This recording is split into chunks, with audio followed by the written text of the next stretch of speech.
let's talk about prophetic methods of interpretation that other churches use to interpret Bible prophecy. The first is Preterism. Preterism is the idea that the prophecies of Daniel and Revelation have already happened in the past. They believe the Antichrist was Nero, a Roman emperor, and he had a mark. Usually the more liberal churches out there will believe in Preterism. Now, the second is known as Dispensationalism, or as it's more commonly called, Futurism. This is the idea that the prophecies of Daniel and Revelation are all going to happen in the future.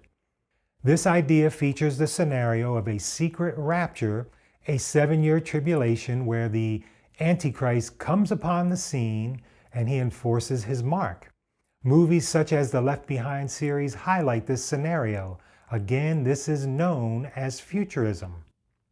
Now, the third method, known as Historicism, has a unique advantage because it looks at the past, it looks at what's happening now, meaning the development, and it also looks at the future. What is historicism, you may ask? Well, the root word is history, but it's history in a particular way. Historicism can be summed up in 2 easy steps.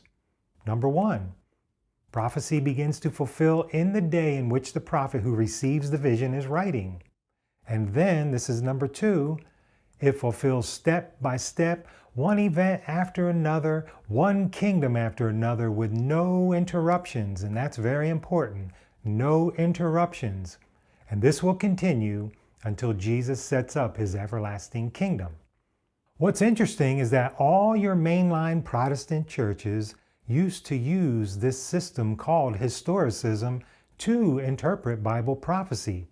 But they abandon it in favor of the other 2 methods, Preterism or Futurism. And as a result, their interpretation of Bible prophecy changed radically from what they used to believe and teach. Friends, there's a unique advantage in using historicism because you look at the past, you look at what's happening now, and you also look at the future. So we see the beginning, the development, and the culmination of Bible prophecy. This is a disciplined way of studying prophecy. You know exactly where you are at any given time within the prophecy.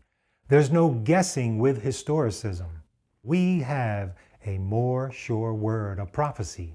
Using historicism, you can and will arrive at right conclusions. The devil knows that if he can attack the method and get you to ignore historicism, that automatically you will come to a wrong conclusion in Bible prophecy. The Protestant churches have proved this to be true.